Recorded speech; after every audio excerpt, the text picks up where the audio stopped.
함께 나눌 말씀 제목은 하나님의 마음에 맞는 사람입니다. 하나님의 마음에 합한 자라는 말이 더욱 익숙하실 것 같습니다. 성경을 통틀어 다윗만이 하나님께 이러한 평가를 받은 인물인 만큼 하나님의 마음에 맞는 사람이란 곧 다윗을 지칭하는 것이기도 합니다. 그는 과연 어떠한 믿음의 사람이었기에 하나님의 마음에 맞는 사람이라는 말을 들을 수 있었을까요? 시간상 다윗의 삶 전체를 통틀어 나눌 수는 없기에 우리는 처음 그가 하나님께 기름 부음을 받고 쓰임 받던 삶의 전반부를 함께 나누며 하나님의 마음에 맞는 사람이란 과연 어떠한 사람인지 함께 나눠보도록 하겠습니다. 하나님께서는 왕을 원하는 이스라엘의 반복되는 요구에 첫 왕으로 사울을 세우셨습니다.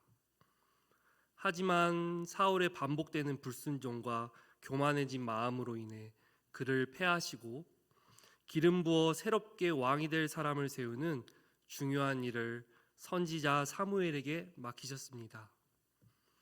그렇게 사무엘은 하나님의 말씀을 따라 이세 아들 중 한 명을 기름 부어 세우기 위해 그가 살고 있던 베들레헴으로 향했습니다. 성읍의 장로들은 하나님의 선지자가 왔다는 소식에 환영과 기쁨보다는 두려움과 떨림이 앞섰습니다. 그도 그럴 것이 사무엘은 단순한 인물이 아니었습니다. 그는 하나님의 말씀을 직접 전하는 선지자로 왕조차도 함부로 대할 수 없는 인물이었기 때문입니다. 그런 인물이 이스라엘의 변두리에 있는 작은 마을 베들레헴에 왔다는 상황과 더불어 혹시 경고나 심판의 말씀을 전하러 온 것은 아닌가 하는 불안에 장로들은 떨었습니다.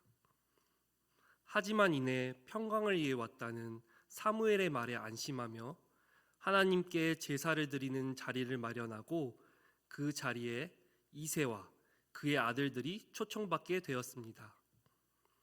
하나님의 선지자와 함께 하나님께 제사를 드릴 수 있다니 이 얼마나 기쁘고 축복되는 자리입니까? 작고 초라한 베들레헴 마을에선 일생에 한 번 있을까 말까한 기회였기에 그 누구라도 이 초대를 마다하지 않았을 것입니다. 그리고 이 자리는 왕이 될 사람, 즉 하나님에게 택함을 받아 기름 부음을 받을 사람이 정해지는 매우 중요한 자리이기도 했습니다. 그렇게 아버지 이새가 그의 형들을 모두 불러 몸을 성결하게 하고 하나님께 제사를 드리고 있을 때 사무엘은 자신의 앞에 선 엘리압을 보고 그가 하나님의 기름 부음을 받을 자라고 생각합니다. 그러나 이때 하나님께서 사무엘에게 해주신 말씀은 무엇입니까? 사무엘상 16장 7절입니다. 여호와께서 사무엘에게 이르시되 그의 용모와 키를 보지 말라. 내가 보는 것은 사람과 같지 아니하니. 이는 사람이 보는 것과 하나님께서 보시는 것은 확연한 차이가 있다는 말입니다. 사람은 외모, 즉 외적인 요소를 보고 누군가를 판단하고 정의냅니다. 하지만 하나님은 우리 인간이 볼 수 없는 사람의 중심을 보십니다. 여기서 외적인 요소란 겉으로 드러나는 신분, 능력, 재물 같은 것들을 모두 포함하는 것으로 이보다는 그 마음의 중심이 하나님을 향해 있는지, 하나님께 바로 서 있는지를 보시는 하나님이십니다. 그렇게 엘리압에 이어 아비나답, 삼마 그리고 나머지 아들들까지 모두 사무엘 앞을 지나가게 됩니다. 그러나 이들 모두 기름 부음을 받을 자는 아니었습니다. 그리고 사무엘은 이새에게 묻게 됩니다. 내 아들들이 다 여기 있느냐? 그제서야 이새는 막내가 남았는데 그는 양을 지키고 있다 고백합니다. 이 질문과 대답은 다소 흥미롭습니다. 분명 사무엘은 이새와 그의 아들들 모두 단 한 명도 빠짐없이 제사의 자리에 초청했습니다. 그러나 이새는 이제야 뒤늦게 막내가 남아있다 고백하는 것입니다. 이새에겐 막내였던 다윗을 포함한 8명의 아들이 있었습니다. 사무엘상 16장 10절 말씀 보겠습니다. 이새가 그의 아들 7을 다 사무엘 앞으로 지나가게 하나 사무엘이 이새에게 이르되 여호와께서 이들을 택하지 아니하셨느니라 하고, 이새가 그의 아들 7을 다 지나가게 하다. 이새에겐 다윗이란 철저히 제외된, 즉 자신의 아들로 인정되지 않는 존재였던 것입니다. 사람이 세상에서 태어나 가장 처음 만나게 되는 공동체는 바로 가족입니다. 그러나 이 가족으로부터 철저히 외면받고 소외당하게 된다면 어떻게 될까요? 그것도 자신을 낳아주신 부모님으로부터 외면받는다는 것은 상상하기 어려운 외로움이자 고통입니다. 이는 마치 세상에 혼자 남겨진 기분과도 같을 것입니다. 특히 다윗은 양을 치는 목자였기에 누군가를 만날 일이 더욱 적었습니다. 그가 보내는 대부분의 시간은 말도 못하는 양들과 함께였습니다. 그렇기에 가족과 함께 있어도 양을 돌볼 때에도 그에겐 특별히 마음을 나누고 대화를 나눌 누군가가 없었습니다. 그렇게 아무것도 의지하고 마음 둘 곳 없던 다윗은 양을 치는 동안 외로움을 달래고자 수금을 연주하고 물맷돌을 던지며 많은 시간을 보냈을 것입니다. 여기서 다윗이 던지며 연습하던 물맷돌은 투석구라고도 불리며 서구권에서는 이를 슬링이라고 부른다고 합니다. 이는 고대부터 사용되던 무기로 거의 대부분의 전쟁사에 등장했다고도 하는데요. 이는 단순해 보이는 생김새와는 달리 명중했을 경우 엄청난 위력을 지니고 있어 기록에 의하면 철 투구를 쓴 사람의 머리를 부수고 갑주를 꿰뚫을 정도였다고 합니다. 그렇다면 여기서 드는 의문점은 이렇게 강력한 무기라면 이를 왜 주된 무기로 오랜 기간 사용하지 않았느냐 하는 것입니다. 이유는 간단합니다. 그 엄청난 위력에 비해 제대로 다루기 위해서는 오랜 숙련 기간을 필요로 했기 때문입니다. 또 그렇게 숙련되었다 하더라도 무기의 특성상 빗나가는 경우가 많았기에 결국 세월이 흐르며 그 자리는 비교적 안정적이고 다루기 쉬운 활이 대체하게 되었습니다. 실제로 물맷돌을 전문적으로 다루는 이들로만 구성된 부대를 로마에서 따로 편성하기도 했는데 이들 투석구 부대의 숙련 기간은 기본이 10년 이상이었다고 하니 능숙해지기까지 얼마나 오랜 기간이 걸리는지 짐작해 볼 수 있습니다. 그렇다면 물맷돌을 자유자재로 다루었던 다윗은 얼마나 오랜 시간을 홀로 보내며 자신과 양들을 지키기 위해 수천 번이고 수만 번이고 물맷돌을 던졌던 것일까요? 이런 다윗을 하나님께서는 똑똑히 바라보셨습니다. 그리고 그와 함께 해주셨습니다. 다윗은 양을 치며 어릴 때부터 듣고 알았던 하나님을 수금으로 찬양하고 대화하며 많은 시간을 보냈습니다. 또 이는 친구가 없던 다윗에게 외로움과 가족의 부재, 아버지의 부재를 채울 수 있는 소중한 시간이 되었을 것입니다. 그렇게 하나님은 다윗의 유일한 친구가 되어 주셨습니다. 다윗을 아들 삼아 주셨습니다. 다윗은 그렇게 서서히 하나님과 친밀해지고 가까워졌습니다. 양을 치는 일, 즉 목자는 오늘에는 평화롭고 목가적인 분위기로 상상되고 표현되는 경우가 많지만 실제로는 매우 험난하고 목숨마저 위태로운 일이라고 합니다. 양들이란 본디 한 곳에 머무는 것이 아닌 이곳저곳 돌아다니며 풀을 뜯기에 험난한 산지와 사막, 골짜기를 오랜 시간 오고 가야 했습니다. 오늘을 사는 우리는 안전함 가운데 외부 생활을 할 수 있지만 이때만 해도 집을 떠나 밖으로 나간다는 것은 사나운 들짐승들의 위협과 도적의 습격으로부터 안전하지 못함을 의미했습니다. 그렇게 양을 이끌고 돌보며 돌아다닌다는 것은 자칫 목숨마저 위험한 매우 험난한 일이었던 것입니다. 그렇기에 주로 양들의 주인은 따로 있고 그의 종이나 노예들에게 양을 맡기곤 했다고 합니다. 그만큼 모두가 피하는 일이었습니다. 그런 일을 이제가 소년이었던 막내 다윗에게 맡겼던 것을 보면 다윗이 집에서 어떤 위치였으며 어떠한 대우를 받았는지 짐작해 볼 수 있습니다. 그렇게 다윗은 자신의 가족으로부터 외면받았지만 환경을 탓하기보단 그저 가족의 소유인 양을 지키기 위해 또 자신에게 맡겨진 임무에 책임을 다했습니다.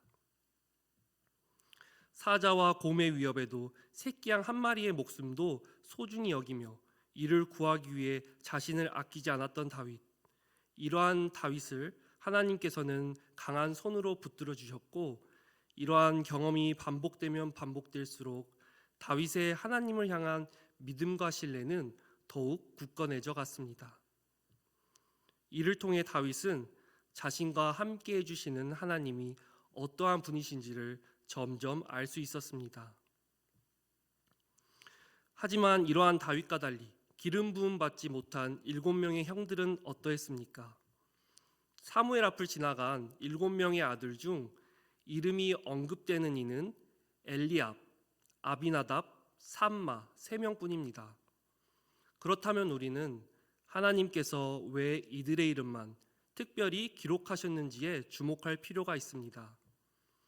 엘리압이란 이름의 뜻은 하나님은 나의 아버지라는 뜻입니다. 그러나 그 이름과는 별개로 엘리압에게 있어서 아버지는 자신을 아껴주고 지켜 세워주던 혈육의 아버지 이새뿐이었습니다. 이어서 아비나답이란 아버지는 고귀하시다라는 뜻입니다. 그러나 아비나답 또한 이 이름과는 달리 하나님을 고귀하고 거룩하게 여기지 않았습니다.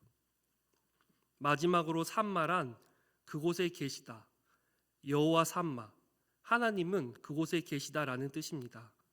하지만 그들 가운데 하나님 또한 계시지 않았습니다. 이 이름들의 뜻처럼 진정으로 하나님을 아버지로 모시고 고귀하게 여기며 찬양하는 이는 다윗뿐이었습니다. 그리고 이런 다윗에겐 늘 하나님이 함께 계셨습니다. 그리고 이 3명의 이름이 또다시 언급되는 곳은 블레셋의 장수 골리앗이 이스라엘 군대 앞에서 하나님을 모욕하는 장면입니다. 사무엘상 17장 13절입니다. 그 장성한 세 아들은 사울을 따라 싸움에 나갔으니 싸움에 나간 세 아들의 이름은 장자 엘리압이요 그 다음은 아비나답이요 셋째는 삼마며. 그러나 이들 중 그 누구도 하나님을 모욕하는 골리앗 앞에 당당히 나서는 이는 없었습니다. 그저 두려움에 떨 뿐이었습니다. 이스라엘 군대를 조롱하던 블레셋의 장수 골리앗은 거인족의 후손으로 그의 키는 대략 3m쯤 되었다 합니다. 그는 누가 봐도 현실적으로는 상대할 자가 없는 강한 적이었습니다. 그런 골리앗의 모욕에 왜 아무도 나서지 못했습니까? 이유는 간단합니다. 강한 적 골리앗을 상대로 괜히 덤볐다가 목숨을 잃을까 두려웠기 때문입니다. 한 번의 실수로 삶이 끝날 수도 있기에 인간은 본능적으로 생명이 걸린 문제 앞에서 극심한 공포와 두려움에 휩싸입니다. 하지만 하나님을 모욕하는 골리앗을 목격한 다윗은 어떠했습니까? 그는 주저없이 자신이 나서겠노라 말합니다. 그리고 다윗이 이렇게 서스럼 없이 나설 수 있었던 이유는 무엇입니까? 바로 그는 새끼 양 단 한 마리를 위해서도 자신의 목숨을 걸어봤던 사람이기 때문입니다. 그런 다윗이 자신의 전부이자 아버지 되시는 하나님을 모욕하는 골리앗을 상대로 목숨을 거는 것은 어찌 보면 너무나 당연한 일이었습니다. 그렇게 골리앗 앞에 맨몸으로 나서게 된 다윗입니다.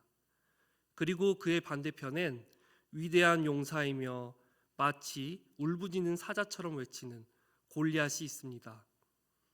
하지만 그의 몸에 걸쳐져 있는 건 사람들이 만든 투구와 갑옷, 창자루였습니다.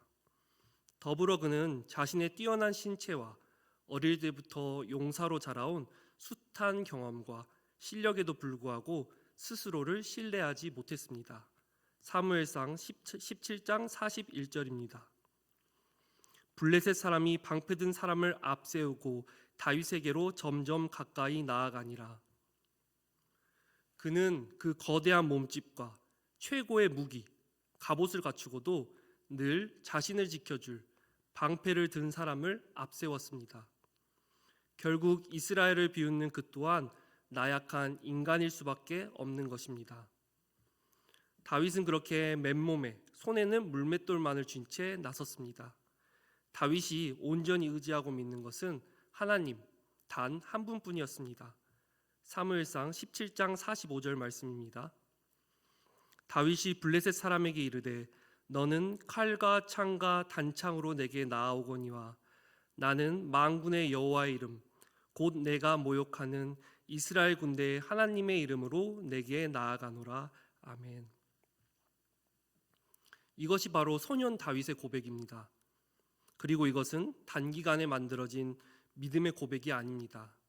이것은 다윗에게 실제였으며 오랜 기간 하나님과 함께하며 경험했던 그의 삶 그 자체였습니다. 그렇게 다윗이 양들을 들짐승들로부터 지키기 위해 수천 번, 수만 번이고 던졌을 이 물맷돌은 결국 거대한 적 골리앗의 이마에 제대로 박히게 됩니다. 그렇게 쓰러지지 않을 것 같던 용사 골리앗은 결국 쓰러집니다. 마치 우리가 살아가는 현실에 크고 무너지지 않을 것 같은 거대한 벽이 하나님 앞에서 가볍게 무너져 내리듯 말입니다. 우리는 지금까지 다윗의 삶 전반부를 통해 하나님의 마음에 맞는 사람이란 어떠한 것인지 살펴보았습니다. 앞서 나눈 바를 토대로 다윗은 과연 어떠한 중심을 가지고 있었기에 하나님께 기름 부음을 받고 사랑받는 자녀가 될 수 있었는지 크게 세 가지로 요약해 볼 수 있습니다. 첫째, 다윗은 그 누구보다 하나님과 친밀하며 가장 많은 시간을 하나님과 함께하는 사람이었습니다. 그에게는 그 누구보다 하나님이 소중하고 귀한 자신의 아버지였습니다. 그만큼 친밀했고 많은 시간을 함께 보냈습니다. 우리는 하나님을 믿는다, 사랑한다 말하지만 정작 하루의 시간 중 과연 얼마를 하나님과 함께하며 또 하나님을 생각하는지 생각해 보아야 합니다. 우리가 사랑하는 우리의 욕구나 즐거움을 위해서 많은 시간을 할애하고 있지는 않는지 그것들을 다시 한번 생각해 볼 수 있어야 합니다. 둘째, 다윗은 비록 의미 없고 하찮아 보이는 일이라 할지라도 하나님을 바라보며 자기에게 맡겨진 것에 최선을 다했고 또 성실히 임했습니다. 사실 다윗에게 있어 자신의 직접적인 소유란 거의 없었습니다. 그에게 있는 수금과 물맷돌만이 전부였죠. 그리고 그의 수고를 자신의 가족들이 알아봐주고 대우해줬던 것도 아니었습니다. 하지만 그는 자신에게 맡겨진 바를 위해 그리고 자신과 함께 해주시는 하나님을 바라보며 최선을 다해 열심히 섬겼습니다. 마지막으로 세 번째, 그는 하나님을 위해 목숨을 걸 수 있던 사람이었습니다. 사실 우리는 말로는 쉽게 우리의 생명을 걸 수 있습니다. 마치 하나님을 결코 떠나지 않겠다 고백했던 베드로가 예수님을 3번이나 부인했던 것처럼 우리 또한 쉽게 말로는 하나님을 따르고 믿겠다고 고백하지만 그 가운데 우리의 목숨을 우리가 그 상황 가운데 걸 수 있는지를 한번 생각해 보아야 합니다. 이렇게 우리가 하나님의 마음에 맞는 사람, 자녀로 살아갈 수 있으려면 우리는 항상 하나님 앞에 늘 깨어 있어야 합니다. 그리고 하나님과 함께 붙어 있어야 합니다. 하지만 우리가 이 세 가지를 안다고 해서 우리의 삶이 실제적으로 하나님과 가까워지지 않고는 합니다. 우리는 이 믿음 생활을 하면서 많은 시간을 기도와 찬양으로 보내며 하나님을 떠올리곤 합니다. 하지만 그때만 동요할 뿐이지 며칠이 지나면 우리는 금세 하나님을 잊고 우리의 마음과 뜻대로 살아가곤 합니다.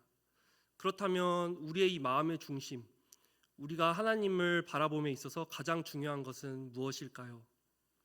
바로 우리가 하나님을 진심으로 사랑하는 마음입니다. 하나님은 우리의 진심을 그 누구보다 가장 잘 아시고 그것에 대해서 가장 잘 알아주십니다.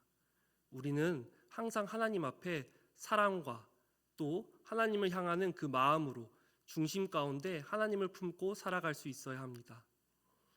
우리가 이러한 마음을 가지고 살아갈 때 우리는 온전히 하나님 앞에서 사랑받는 자녀로 또 복음을 전하는 믿음의 자녀로 바로 설 것을 믿습니다. 우리 다 함께 이 시간 이 하나님 바라보면서 함께 합심으로 기도하기를 원합니다.